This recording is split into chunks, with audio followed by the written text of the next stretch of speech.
Greetings to each and every one of you. This is Dr. Hoti, the Oracle of God, Inkosi Yamatongo. Ngiyabulisa, ngiyadumedisa, ngiyatobedisha, ngiyandrawesha, ndrawo, sanibonani, dumelang, absheni, endelo, molweni Eastern Cape, molweni Cape Town, molweni emampondweni, molweni nonke, ngiyabulisa, bakwethu, kubulisa ingadla, istimile esikhulu, esisagudlisa abantu bemanye, kanti kwenze njani, kanti udlula umoya, Nkosi Yamatongo le, mamela ngwanesu.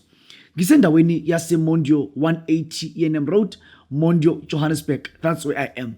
Ila kona ngigila imanga, ngisiza abantu khona. Ngenza khona into zokumanga azokuthusa. Mina ngisebenza ke ngokuphakamisa abantu, ngokuvula into zabantu.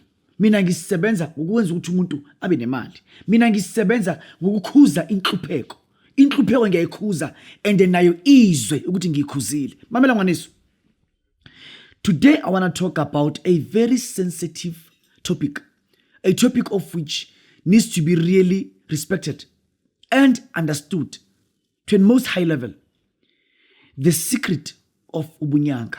That's my topic. You know, Ubunyanga, it is something that lost real value. 90% inyanga ezikhona kuyimanje eNingizimu Afrika, they devalued Ubunyanga. Ubunyanga has become a circus. Ubunyanga has become something else. You will get a person doing a video. Umuntu ashute intwaso.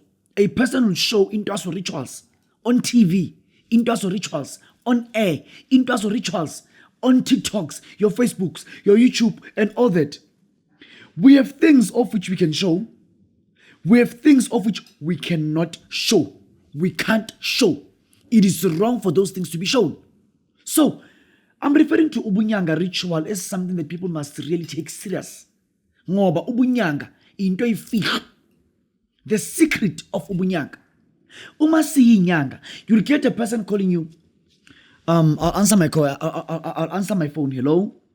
Then one will be saying, Dr. Hoti, I need Ispogisemali. What are the rules for Ispogisemali? What are the laws for Ispogisemali? You can imagine one asking me that, what are the rules for Ispogisemali? What are the laws for Ispogisemali? What must I do? What must I not do if I use Ispogisemali? Or when I want Ispogisemali? Then, well, on that regard, what must I do? Must I answer you on phone? Ukuthi no, Ispogisemali, awudli ngulube, awudli turkey, awudli fishi, awulali namadoda, awulali nabafazi, awuye esifeni. Is that Ubunyanga? Is that Ubunyanga? That's why you get to get that 90% yabantu abakhona kuyimanje eNingizimu Afrika. Inkinga ifika ekutheni 90% yabantu abakhona kuyimanje eNingizimu Afrika. Inkinga isekutheni into imithi ayisasizi umuntu. Miriana zathusa umuntu.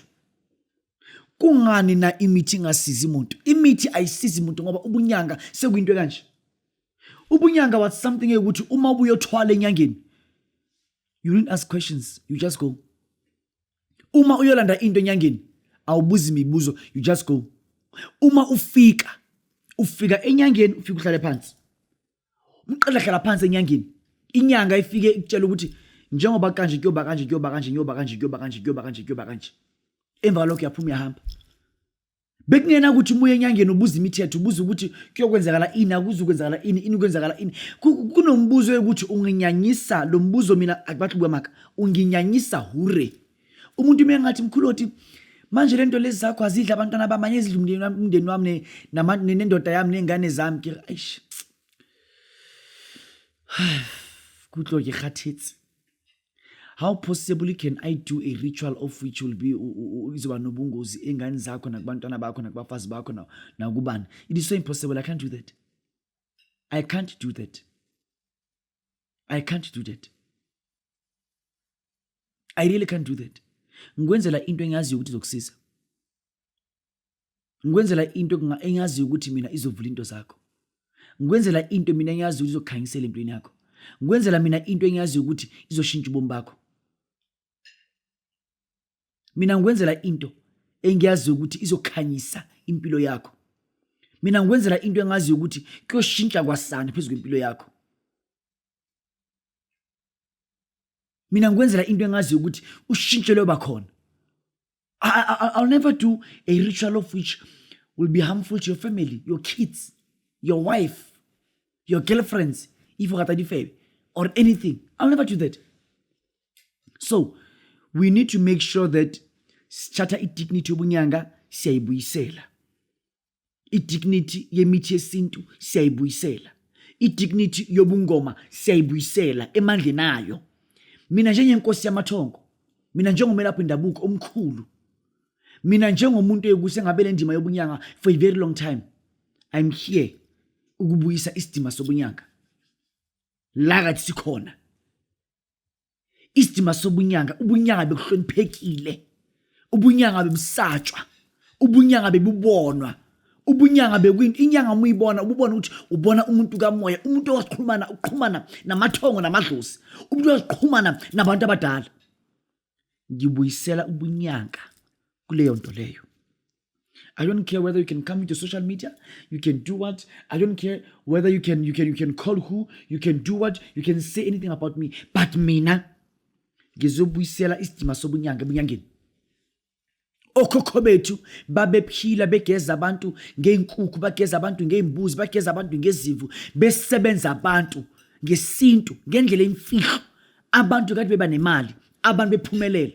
Kuyimanje umuntu uza kuwena enyangeni eze kuwena with this belief that I'm going there but nothing will happen to me.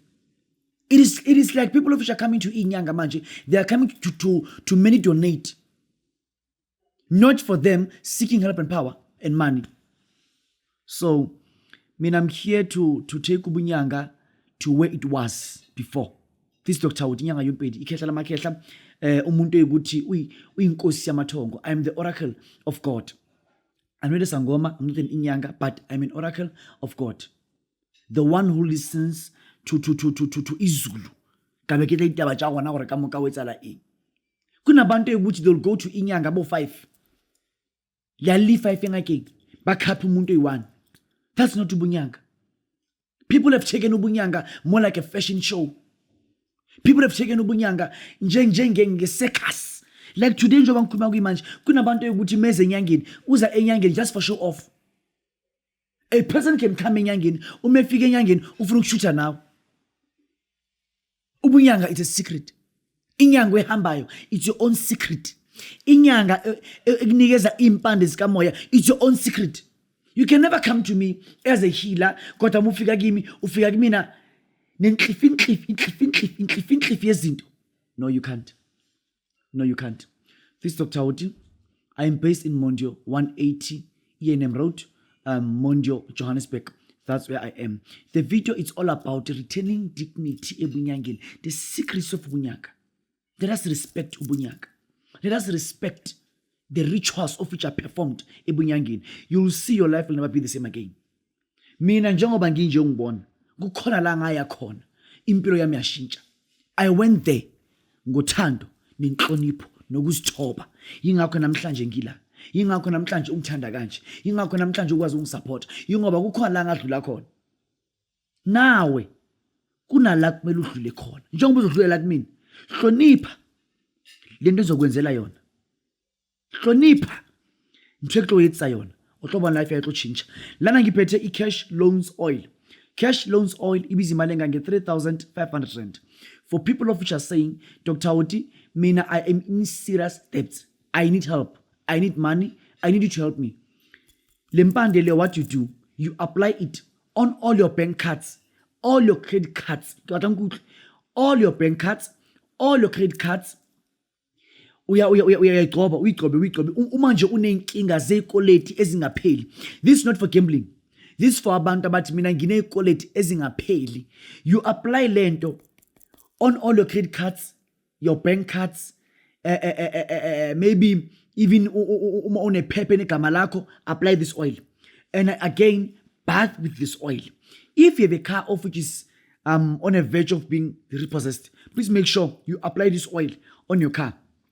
Your house of which is on a verge of being repossessed, please make sure that you sprinkle this oil around your house. It's an oil of which is more like water. It is something of which ngifunde emazweni mangihambile ngiye Malawi just 2 weeks ago. Ngibuye nayo. So please ngicela uyiuse. Ibiza nje imali engange 3.5. Iyuze ngokholo uzobona imihlolo izokwenzeka. Kuyovaleka ikoleti zikuthuse. Nthephe. It is only the salvation that you respect. It is only the anointing that you respect that will bless you. You'll receive salvation from an anointing that you respect. Mina, if you respect me, you shall receive wonders in your life. Thank you.